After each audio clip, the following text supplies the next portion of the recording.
Hi friends, welcome to ಚರೋ ರುಚಿ cooking channel. ಇವತ್ತಿನ ವಿಡಿಯೋದಲ್ಲಿ ಚಿಕನ್ ಮಸಾಲ ಗ್ರೇವಿನ ಯಾವ ರೀತಿ ಮಾಡೋದು ತಿಳಿಸ್ಕೊಡ್ತೀನಿ. ತುಂಬ ಈಸಿಯಾಗಿ ಮಾಡ್ಬೋದು. ಈ ರೀತಿ ಒಂದು ಸಲ ಟ್ರೈ ಮಾಡಿ, ತುಂಬ ರುಚಿಯಾಗಿರುತ್ತೆ. ಬನ್ನಿ ಹೇಗೆ ಮಾಡೋದು ಅಂತ ನೋಡೋಣ. ಈ ಚಿಕನ್ ಗ್ರೇವಿ ಅಂತೂ ಚಪಾತಿ ಜೊತೆ ಪರೋಟ ಜೊತೆ ತುಂಬಾ ರುಚಿಯಾಗಿರುತ್ತೆ. ಮಿಸ್ ಮಾಡದೆ ಟ್ರೈ ಮಾಡಿ. ಬನ್ನಿ ಹೇಗೆ ಮಾಡೋದು ನೋಡೋಣ. ಮೊದಲಿಗೆ ಒಂದು ಕಡಾಯಿ ತೊಗೊಳ್ಳಿ. ಕಡಾಯಿ ಬಿಸಿ ಆದಮೇಲೆ ಒಂದು 6-7 ಟೇಬಲ್ ಸ್ಪೂನ್ ಆಗೋಷ್ಟು ಆಯಿಲ್ನ ಹಾಕ್ಕೊಳ್ಳಿ. ಆಯಿಲ್ ಎಲ್ಲ ಚೆನ್ನಾಗಿ ಬಿಸಿ ಆದಮೇಲೆ ಶುಂಠಿ ಬೆಳ್ಳುಳ್ಳಿ ಪೇಸ್ಟ್ನ ಹಾಕ್ಕೊಳ್ಬೇಕು. ಮುಂಚೆನೇ ನಾನು ರುಬ್ಬಿಟ್ಕೊಂಡಿದ್ದೆ, ಹಾಗಾಗಿ ಹಾಕ್ಕೊಳ್ತಾ ಇದ್ದೀನಿ. ಎಣ್ಣೆಗೆ ಹಾಕ್ಬಿಟ್ಟು ಹಸಿ ಸ್ಮೆಲ್ ಹೋಗೋವರೆಗೂ ಚೆನ್ನಾಗಿ ಫ್ರೈ ಮಾಡ್ಕೊಳ್ಬೇಕು.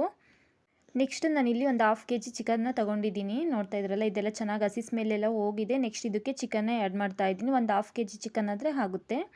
ಚಿಕನ್ನು ಅಷ್ಟೇ ಎಣ್ಣೆಗೆ ಚೆನ್ನಾಗಿ ಫ್ರೈ ಮಾಡ್ಕೊಳ್ಬೇಕು. ಆವಾಗ ಒಳ್ಳೆ ಟೇಸ್ಟ್ ಇರುತ್ತೆ. ಶುಂಠಿ ಬೆಳ್ಳುಳ್ಳಿ ಪೇಸ್ಟ್ನ ಎಣ್ಣೆಗೆ ಹಾಕ್ಬಿಟ್ಟು ಒಗ್ಗರಣೆಗೆ ಚೆನ್ನಾಗಿ ಫ್ರೈ ಮಾಡ್ಕೊಳ್ಳಿ. ಟೇಸ್ಟ್ ಅಂತೂ ತುಂಬ ಚೆನ್ನಾಗಿರುತ್ತೆ. ನೆಕ್ಸ್ಟ್ ಅದಕ್ಕೆ ಉಪ್ಪು ಮತ್ತು ಅರಿಶಿನ ಹಾಕ್ಬಿಟ್ಟು ಒಂದು ಸಲ ಚೆನ್ನಾಗಿ ಮಿಕ್ಸ್ ಮಾಡಿ ಪ್ಲೇಟ್ನ ಮುಚ್ಚಿಬಿಟ್ಟು ಚೆನ್ನಾಗಿ ಬೇಯಿಸ್ಕೊಳ್ಳಿ. ಚೆನ್ನಾಗಿ ಎಣ್ಣೆಲೇ ಚೆನ್ನಾಗಿ ಫ್ರೈ ಆಗಬೇಕು ಚಿಕನ್ನು. ಲಿಟ್ನ ಕ್ಲೋಸ್ ಮಾಡಿ ಮುಚ್ಚಿದ್ರೆ ಚೆನ್ನಾಗಿ ಬೇಯುತ್ತೆ ಚಿಕನ್ನು. ನೋಡ್ತಾ ಇದ್ರಲ್ಲ, ಓಪನ್ ಮಾಡಿ ತೋರಿಸ್ತಾ ಇದ್ದೀನಿ. ಚೆನ್ನಾಗಿ ಬೆಂದಿದೆ, ನೀರೆಲ್ಲ ಬಿಟ್ಕೊಂಡಿದೆ. ಇದಕ್ಕೆ ರುಬ್ಬಿರೋ ಮಸಾಲೆನ ಸೇರಿಸ್ಕೊಳ್ಬೇಕು. ಮಸಾಲೆಗೆ ಒಂದು ಟೊಮೊಟೊ ಮತ್ತು ಪುದೀನ ಸೊಪ್ಪು, ಕೊತ್ತಂಬರಿ ಸೊಪ್ಪನ್ನ ತೊಗೊಂಡು ಚೆನ್ನಾಗಿ ರುಬ್ಕೊಂಡಿದ್ದೀನಿ. ರುಬ್ಬಿ ಸೇರಿಸ್ಬೇಕು. ಯಾವುದೇ ಹಾಗೆ ಹಾಕಬೇಡಿ, ರುಬ್ಬಿ ಮಾಡಿ, ತುಂಬಾ ಚೆನ್ನಾಗಿರುತ್ತೆ. ಅದೆಲ್ಲ ಚೆನ್ನಾಗಿ ಮಿಕ್ಸ್ ಮಾಡ್ಕೊಂಡಾದಮೇಲೆ ಸ್ವಲ್ಪ ಚಕ್ಕೆ, ಮಸಾಲೆ, ಸ್ಪೈಸಸ್ಸು ಮತ್ತು ಹಾಗೆಯೇ ಧನಿಯಾ ಪುಡಿ, ಸ್ವಲ್ಪ ಗರಂ ಮಸಾಲ ಮತ್ತು ಫ್ರೈ ಪೌಡ್ರ್ ಹಾಕ್ಕೊಂಡು ಚೆನ್ನಾಗಿ ನುಣ್ಣಗೆ ಪೇಸ್ಟ್ ಮಾಡ್ಕೊಂಡಿದ್ದೀನಿ. ನೋಡಿ, ಈ ರೀತಿ ಪೇಸ್ಟ್ ಮಾಡಿಕೊಂಡು ಚೆನ್ನಾಗಿ ಒಂದು ಸಲ ಮಿಕ್ಸ್ ಮಾಡಿ.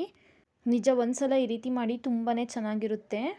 ಚೆನ್ನಾಗಿ ಒಂದು ಸಲ ಮಿಕ್ಸ್ ಮಾಡಿಕೊಂಡು ಒಂದು 10 ನಿಮಿಷ ಕುದಿಯೋದಕ್ಕೆ ಬಿಡಬೇಕು. ಚೆನ್ನಾಗಿ ಚಿಕನ್ ಎಲ್ಲ ಸಾಫ್ಟಾಗಿ ಚೆನ್ನಾಗಿ ಬೆಂದಿರುತ್ತೆ. ನೋಡ್ತಾ ಇದ್ದೀರಲ್ಲ, ಇದೆಲ್ಲ ಚೆನ್ನಾಗಿ ಎಣ್ಣೆ ಬಿಟ್ಟಿದೆ. ಚಿಕನ್ನು ಅಷ್ಟೇ ಆಲ್ಮೋಸ್ಟ್ ಚೆನ್ನಾಗಿ ಬೆಂದಿದೆ. ಇಷ್ಟೇ ಸಿಂಪಲ್ಲು ಚಿಕನ್ ಗ್ರೇವಿ ರೆಡಿಯಾಗಿದೆ. ತುಂಬಾ ರುಚಿ ಇರುತ್ತೆ. ಮಿಸ್ ಮಾಡದೆ ರೆಸಿಪಿನ ಟ್ರೈ ಮಾಡಿ. ಹಾಗೆ ನನ್ನ ಚಾನಲ್ ಯಾರೆಲ್ಲ ನೋಡ್ತಾ ಇದ್ದೀರಾ ಪ್ಲೀಸ್ ಸಬ್ಸ್ಕ್ರೈಬ್ ಮಾಡ್ಕೊಳ್ಳಿ. ವಿಡಿಯೋನ ಸ್ಕಿಪ್ ಮಾಡದೆ ಕೊನೆವರೆಗೂ ನೋಡಿ. Thank you for watching. Bye.